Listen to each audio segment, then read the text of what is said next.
Ili kupata habari zetu kila siku, tafadhali bonyeza subscribe kisha alama ya kengele.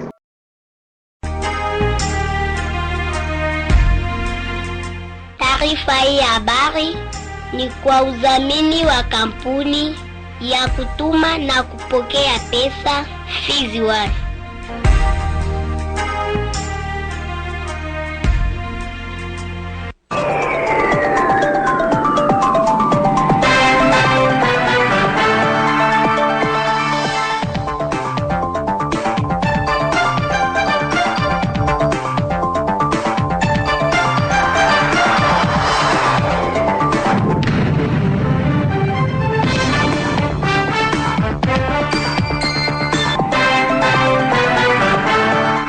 Amani ya Mwenyezi Mungu iwe pamoja nawe msikilizaji wa Radio Kivu. Karibu kwa mara nyingine tena kutegea sikio matangazo yetu.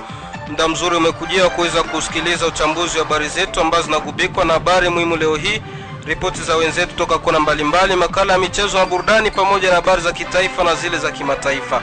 Jina langu Baumesa Di François, nasaidiwa mitamboni na Jean Makelele Kalajaden, na kualika kuambatana nasi hadi tamati. Karibu na tega sikio.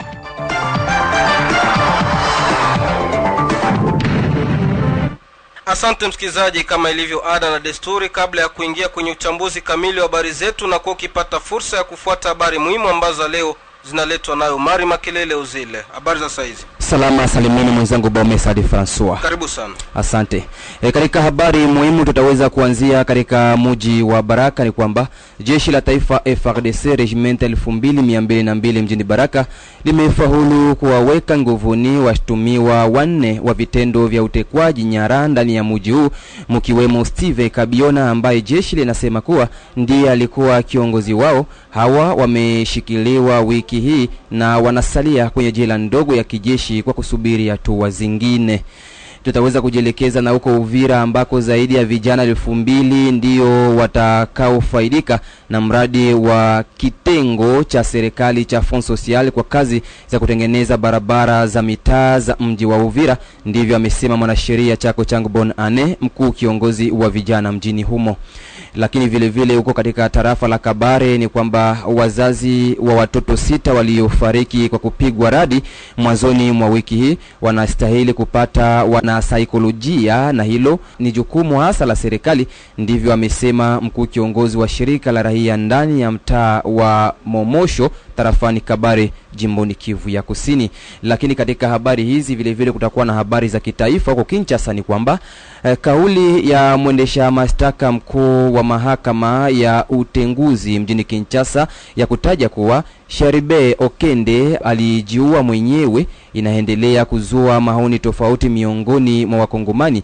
Msemaji wa chama cha Ensemble pour la République amesema lazima familia ya hayati ipate haki yake ipasavyo. Ni hayo tu kama habari muhimu mwenzangu Baumesa Di François. Ni kushukuru sana Mari Makelele Uzila. Msikilizaji, hivi sasa tuingie kwenye undani wa uchambuzi wetu na tugunjue jamvi letu na habari za mjini Baraka, kukumbusha waandishi habari juu ya sheria ya kazi inavyosema, yani Code d'éthique et déontologie du journaliste congolais kwa Kifaransa. Ndio ilikuwa lengo kubwa ya kikao kilichoandaliwa na meya wa mji wa Baraka, makamu tena meya kwa muda Bi Emerite Tabisha, siku ya Jumamosi ya tarehe 2 Machi 2024 ndani ya mji huu.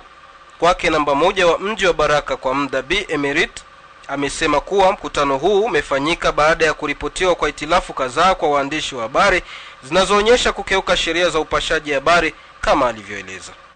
Nimefurahi sana kuwa mkutano kujadiliana na waandishi wa habari.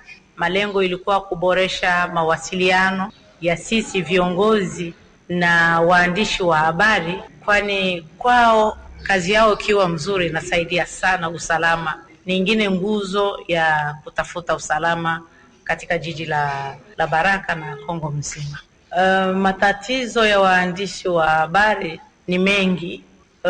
Sisi huku tuliko vile vitengo ambao vinamiliki uandishi wa habari kiserikali haviko huku kwetu Baraka. Kwa hiyo tunasaidiwa maredio kupata habari na vijana ambao hapa wanajikusanya tu kivyao na wanaanza kazi, wanatupatia habari. Kwa hiyo kujikusanya bila tekniki, bila ujuzi mzuri kikazi unaleta mahitilafu mdogo, na ni huo uhitilafu ambao tumeongea.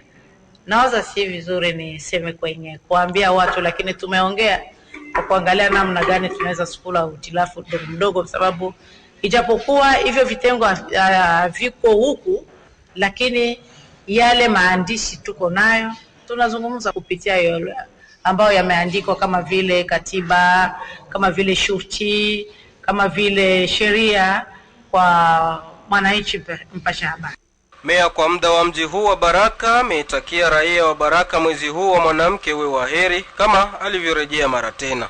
Mwaka huu ambao naanza kwanza kushukuru mwezi huu, mwezi wa mwanamke.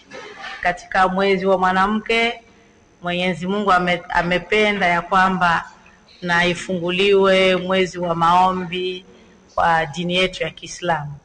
Kwa Waislamu wote, ijapokuwa tariki hazijafika, tariki 11, Waislamu wote nawatakia mafungo mema.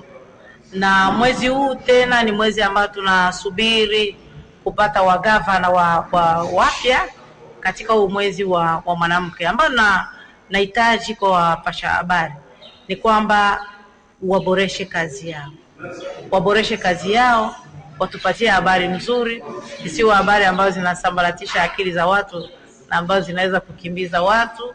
Habari ziweza kuambia watu kinaganaga yale ambayo natakika raia kusikia. Baraka pia baada ya rais wa DRC Felix Antoine Tshisekedi kutangaza kuendesha mazungumzo na mwenzake wa Rwanda Paul Kagame kwa ajili ya kutafuta amani jimboni Kivu Kaskazini, baadhi ya raia wa mji wa Baraka wametaja kupokea kwa shingo upande kauli hiyo. Wakizungumza na Radio Kivu, baadhi yao wametaja kuwa mazungumzo hayatusaidia kitu chochote. Ni vema rais wa DRC aanzishe vita na nchi ya Rwanda, kwani hakuna suluhu lingine tofauti na hilo. Katika nchi kubwa za Ulaya kwa sasa, gisi rais wetu ameona eti azungumze na Kagame sio suluhisho ya kueti itamaliza vita. Tulikuwa kipindi cha Joseph, walianza hivyo kukaikuwa amani, leo ndo wa M23 mpaka hivi ni maongezi, sio suluhisho ya kumaliza vita, sio suluhisho ya kuleta amani. Yani ni vita bado wanastopisha vita, lakini vita bado vitaendelea, kwa sababu kwa kuongea sio safari ya kwanza. Nchi ya Kongo na nchi ya Rwanda wanaongea kwa sababu ya vita vya Nord Kivu. Unajua ndugu mtangazaji, maneno ya kusema eti Kagame wataongea na Felix ndio chanzo ya kumaliza vita, hiyo si kweli, kwa sababu waliongea na kipindi chile cha Joseph, Rwanda ilikuwa na support M23. Vita havitaisha kabla. Unajua watoto wawili wakiwa wanapigana mnawaamua kabla umoja ajalia, hakuna anajuaga kama eti ni mkubwa.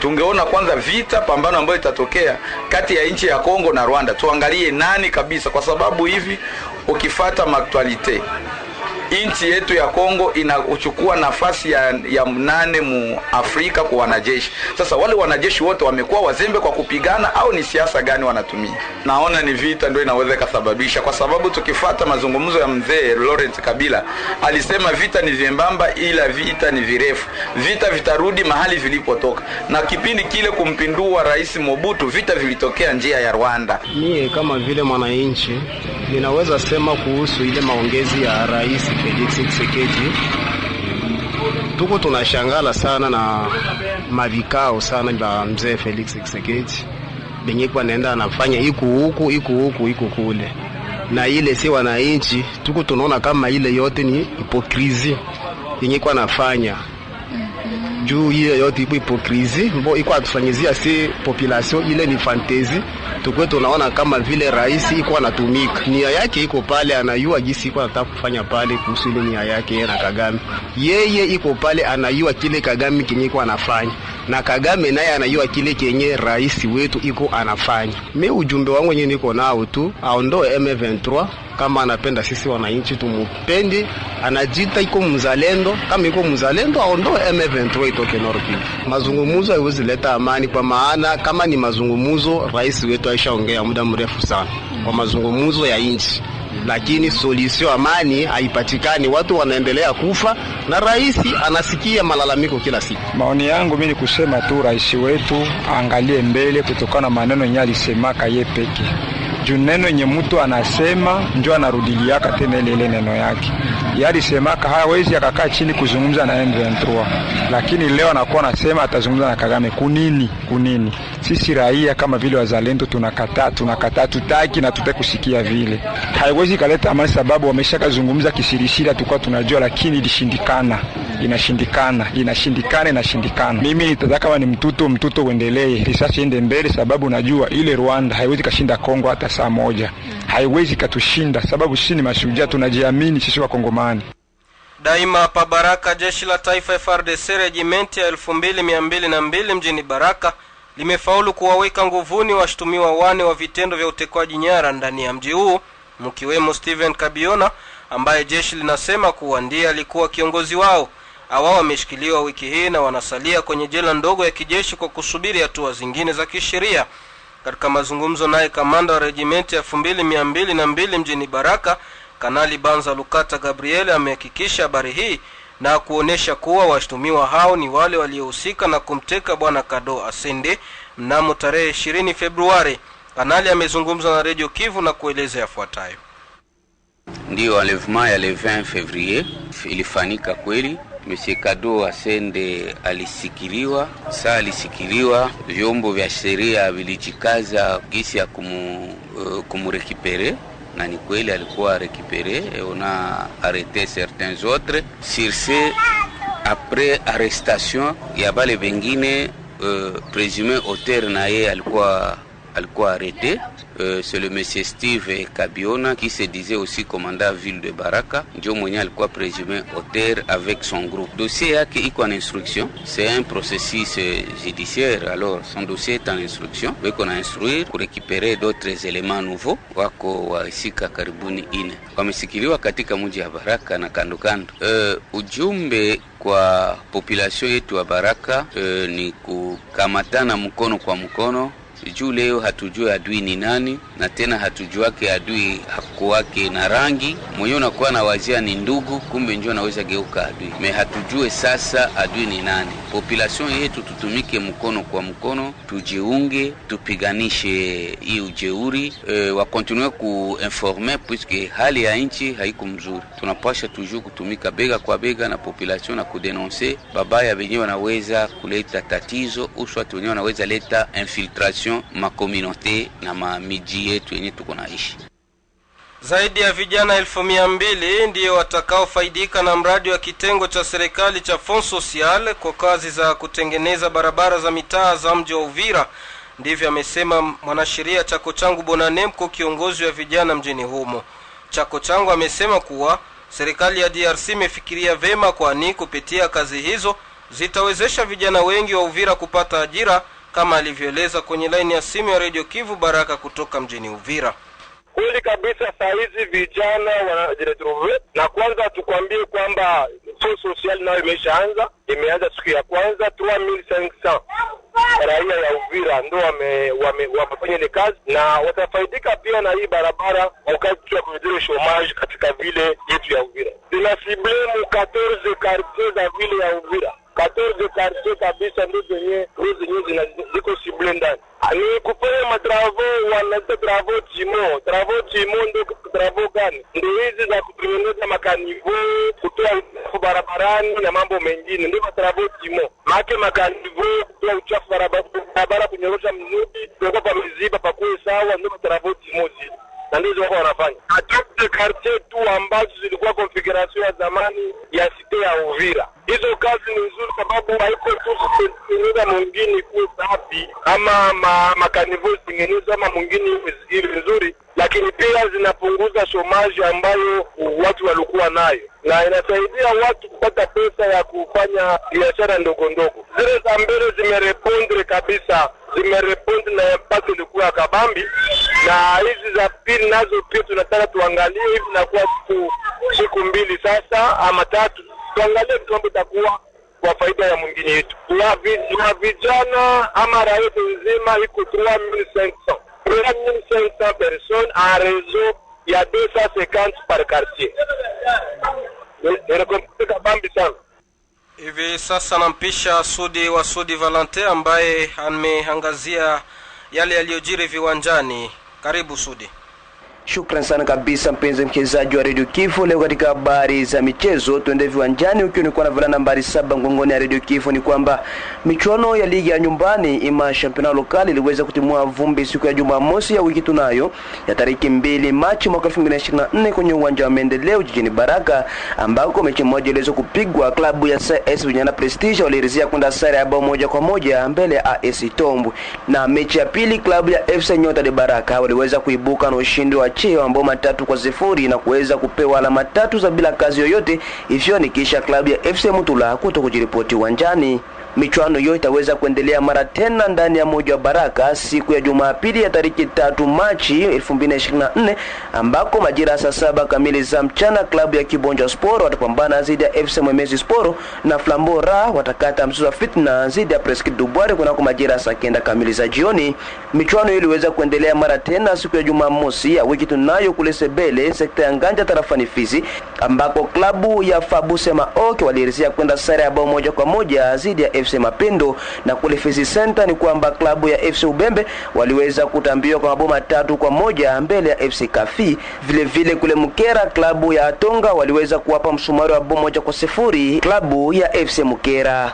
Tukiwa tu hapa barani Afrika tueleze ya kwamba michuano ya klabu bingwa barani Afrika iliweza kupigwa siku ya Jumamosi ya wiki tunayo, ambako majira saa 9 kamili za jioni klabu ya Tepe Mazembe kutoka hapa Jamhuri ya Kidemokrasia ya Kongo waliweza kutepeta kwa bao 1-0 mbele ya klabu ya Mamelodi Sundowns ya huko Afrika ya Kusini.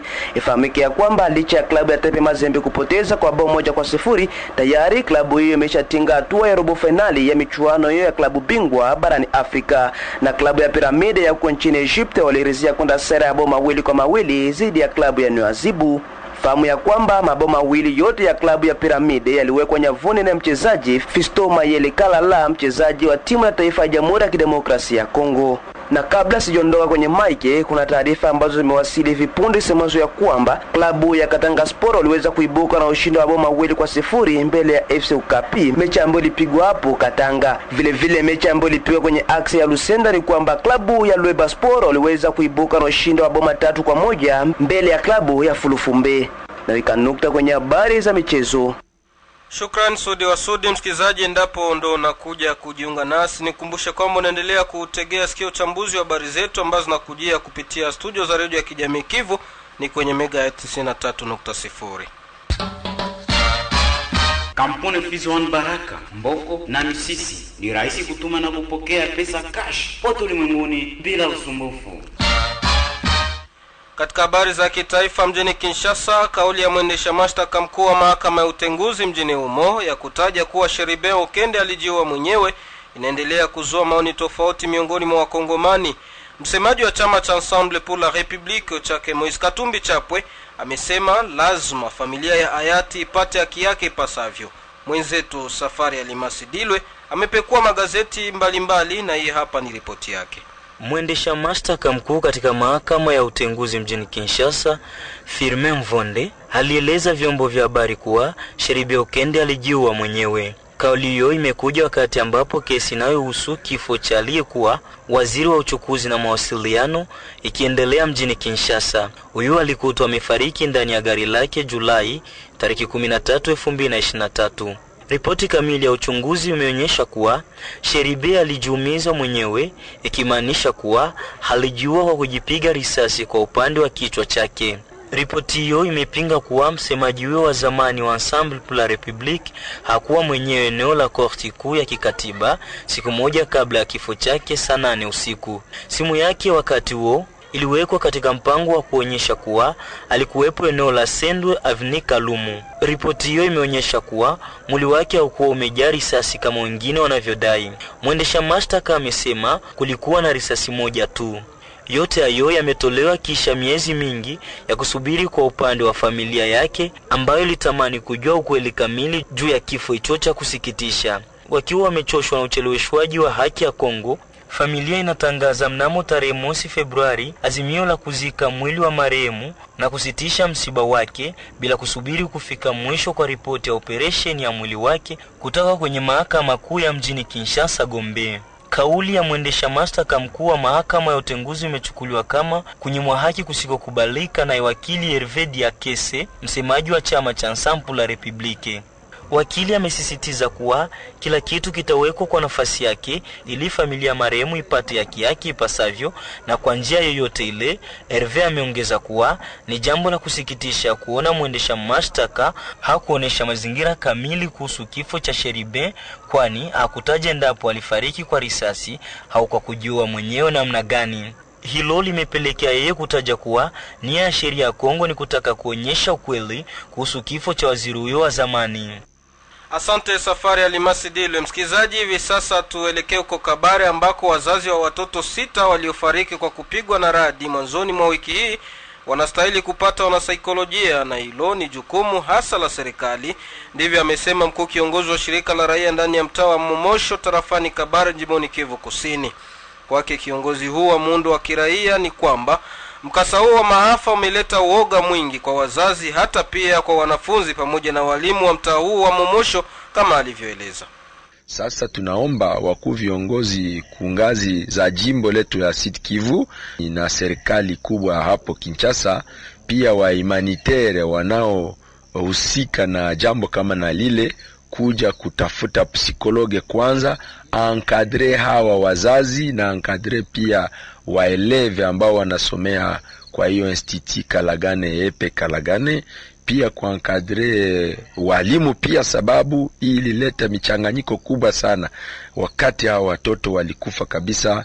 Ni mambo ya huzuni na ya oga sana ambayo tumeiona hapa kwetu Momosho tarafani Kabare, na ndio maana tunaomba wakuu viongozi wafanye haraka iwezekanavyo, uangalie nini ya kufanya kusudi tusipoteze wengine kabisa, kuona kwamba ni jambo kubwa ambalo halijawahi kutokea hapa kwetu Momosho tarafani Kabare, na kweli kweli kuencadrer na kuassister sur le plan matériel, sur le plan social et psychologique pour que hawa watu wapate tena kuishi, sababu wamekata kitumaini ya kuishi na oga kubwa imewashika. Na pia vile vile wakuu wa mji, yani wakuu wa village yetu na groupement, wapate kuasistia hawa watu na kuwazogelea kusudi waendelee kusensibilize, waondoe uga, watu wasiende kuogopa na kuwaza kwamba kuna kitu ambacho kimetokea tena kesho ama kesho yake. Ndio maana tunashukuru na tukuwaomba kweli tusiwaachilie, sababu mambo haya ni mambo mazito sana ambayo haieleweki na hata mtu yeyote. Mwishowe kiongozi huyo amekumbusha hapa namna mkasa ulivyokuwa na hivyo kupelekea watu 6 wote wakiwa wanafunzi kufariki papo hapo kama anavyorejea. Mvua ya hii siku ya pili tarehe 28 mwezi wa pili mwaka huu wa 2024, mvua kubwa imenyesha ku groupement yetu ya Momosho na mu village ya Mandwe, ku shule ambalo linaitwa epe Kalagane na institut Kalagane. Wanafunzi walikuwa wakitokea shuleni ku 10 metre na shule lao. Mvula ilinyesha sana tena sana, na wakati ilinyesha sana walitaka kukimbia kusema kwamba wajiabrite, lakini kwa bahati mbaya mvua ikawapiga kabisa, na ile ambao tunaita radi ambayo iliwapiga na ikaua mara moja wanafunzi 6. Walikuwa wanafunzi 8 hapo, lakini 2 wameponyokea chupuchupu na 6 ikakufa hapo hapo. Na waliokufa kuna mabinti 5 na garso 1, na wote miaka ni 10 na 15.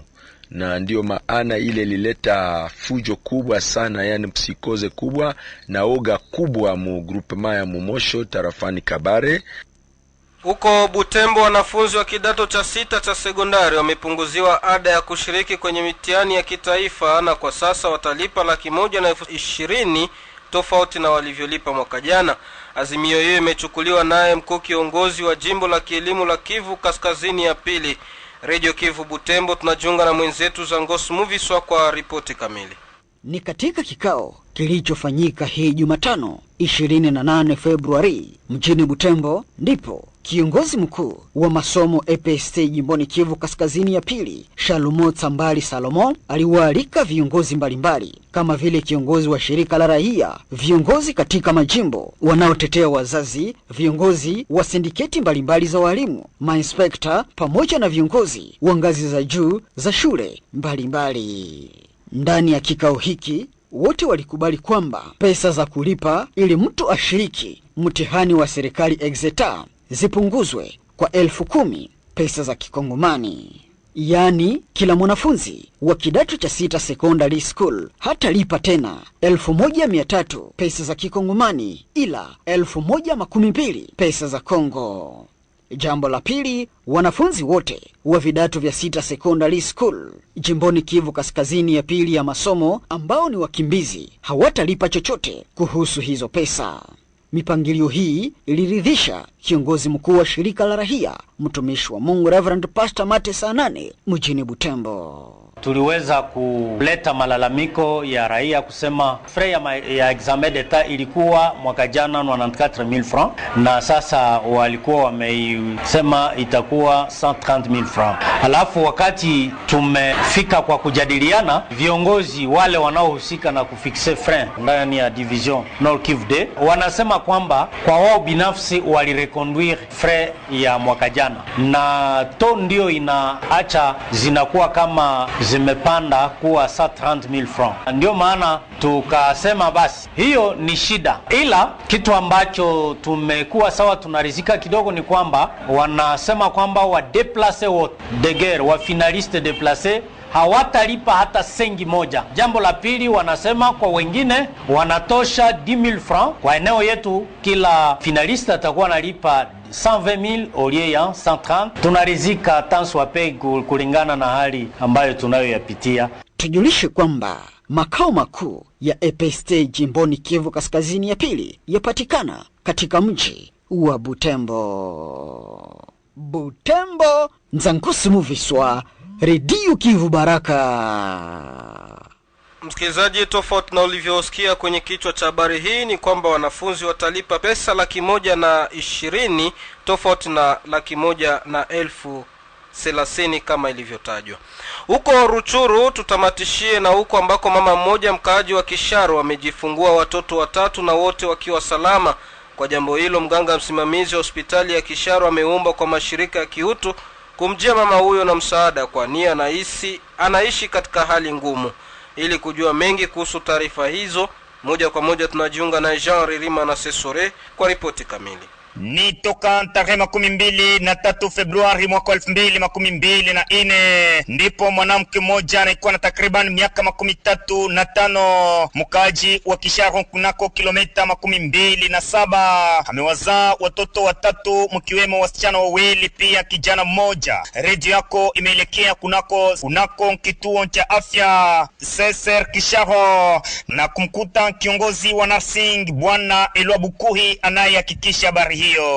Ni kweli kuko mama mwenye alijifungua semaine passée watoto 3. Haiko kawaida sana kusema ketu mama ajifungua watoto 3. Souvent inakuwa kwa wawili au sote mmoja. Alors ça ni 3 ni charge yenyewe inakuwa ya plus sana mjamaa parce que jamaa balikuwa bajatendre. Peut-être washatarisha mangoza mtoto mmoja. Banatoka 3. Na ule mama inomba ke pour que bale watoto wakomane. Inomba ke apate maziwa ya watoto 3 ni charge kwanza ngufu sana kwake yepeke na kwa famille. Alors c'est pourquoi kama kuko mtu mwenye anaweza kubasaidia vraiment ile mchango inaweza kusulager ile famille. Watoto yuko na evolue bia bana shida. Heureusement Mungu alisaidia. Kuko mwenye alizaliwa wa kwanza na kilo 2.5, wa kufuata iko na kilo 2 na gramu 400 na wa kufuata wa mwisho iko na kilo 2 na gramu 200. Huyo atoa mwito kwa mtu yeyote mwenye kuwa na nia nzuri, shirika zisizokuwa za kiserikali kama vile makanisa kumjia msaada kulingana na tukio hili linalotokea katika jamaa pasipo kufahamu. Boni appel yenye tunaita à travers micro yako. Peut-être que batu wanaanza contacter pour que na chez tu peux contacter les familles. Ni mama mwenye angali hospitali alizala kwanza par césarienne. Haya gombolewa na batoto bana necessite que vraiment msaada mingi sana parce que ni charge ya ngufu sana kunyonyesha batoto 3. Mtoto mmoja kwanza ni charge ya nguvu sana, epi wanaongezeka wa pili, kunaongezeka na watatu, ni charge ya nguvu sana yenye familia yo peke haiwezi kusiporte. C'est pourquoi tunaomba kila mtu mwenye atakuwa touché na hii message angalie kama anaweza kusaidia hata sukari ya bure, hata même 500 francs ya chumvi inaweza kusaidia ile familia. Peut-être à travers canal ya mtu mwenye anaweza pata msaada, anaweza fikishia kwako, tutakupeleka, tutakushindikiza kwenye ule mama iko pour que umfikishie ile msaada yenye batu banaweza kutolea. Ufahamu ya kwamba Centre de Santé de Référence Kisharo yapatikana katika mtaa wa afya wa Binza kunako mji mkuu wa kongamano lenye kuwa na jina hilo ni katika tarafa la Ruchuru jimboni Kivu Kaskazini. Nikiripoti toka tarafani Ruchuru jimboni Kivu Kaskazini, Jean Arivana Sesore kwa niaba ya Radio Kivu Baraka. Mwisho wa uchambuzi wa habari zetu katika siku ya leo. Msikilizaji, shukrani kwako ulionitegea sikio mwanzo hadi tamati. Nimshukuru vile vile Jean Makelele Kalajaden alinisaidia kwenye ufundi wa mitambo, bila kuweka kando jopo zima la wariri wa Radio Kivu ambao walikamilisha uchambuzi huu kuweza kufikia. Jina langu ni Baumesa Di François, mchambuzi wako wa siku. Sina la ziada, baki na matangazo yetu. Bye bye.